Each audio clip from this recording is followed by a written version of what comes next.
കാസർഗോഡ് കഴിഞ്ഞ തവണ മണ്ഡലം പിടിച്ചെടുത്തിരിക്കുകയായിരുന്നു Rajmohan M P, Rajmohan Unnithan sitting M P ആയിട്ടുള്ള ഈ മണ്ഡലത്തിൽ LDFിന്റെ കാസർഗോഡ് CPIഎമ്മിന്റെ കാസർഗോഡ് ജില്ലാ സെക്രട്ടറി, സംസ്ഥാന കമ്മിറ്റി അംഗം MV ബാലകൃഷ്ണനാണ് മത്സരരംഗത്തുണ്ടായിരുന്നത്.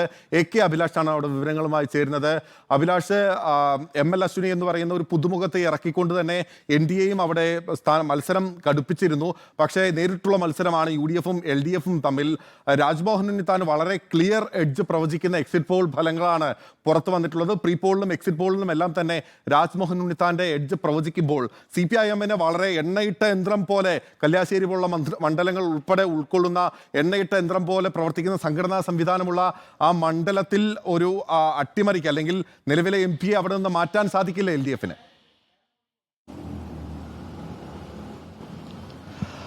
ബിനിൽ, LDFിനെ സംബന്ധിച്ച് അതിശക്തമായ മുൻതൂക്കമുള്ള ഒരു മണ്ഡലം കൂടിയാണ് കാസർഗോഡ് മണ്ഡലം. കഴിഞ്ഞ 35 വർഷത്തിനിടെ ആദ്യമായിട്ടാണ് അവർക്ക് ഈ മണ്ഡലം നഷ്ടപ്പെടുന്നത്. രാജ്മോഹൻ ഉണ്ണിത്താൻ 40,000-ൽ പരം വോട്ടുകൾക്കാണ് കഴിഞ്ഞ തവണ ഇവിടുന്ന് വിജയിക്കുകയും ചെയ്തത്. അതിനുശേഷം 2021 നടന്ന നിയമസഭാ തെരഞ്ഞെടുപ്പിൽ 1,00,000-ലേറെ വോട്ടുകളുടെ ഭൂരിപക്ഷം LDFിന് നേടാനും കഴിഞ്ഞിട്ടുണ്ട്. ഈ ഒരു സാഹചര്യത്തിൽ മണ്ഡലം തിരിച്ചുപിടിക്കുക എന്നുള്ള ഉദ്ദേശ ലക്ഷ്യത്തോടു കൂടി തന്നെയാണ് ജില്ലാ സെക്രട്ടറിയായ MV ബാലകൃഷ്ണൻ മാസ്റ്ററെ പോലുള്ള കരുത്തനായ ഒരു സ്ഥാനാർത്ഥിയെ തന്നെ LDF ഇറക്കുകയും ചെയ്തത്.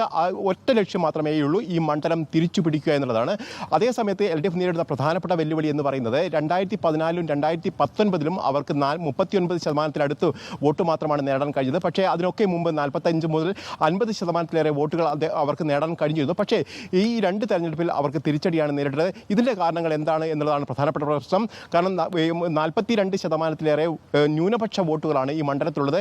അതിൽ 37%-ഓളം മുസ്ലിം ന്യൂനപക്ഷത്തിൻ്റെതായ വോട്ടുകളുണ്ട്.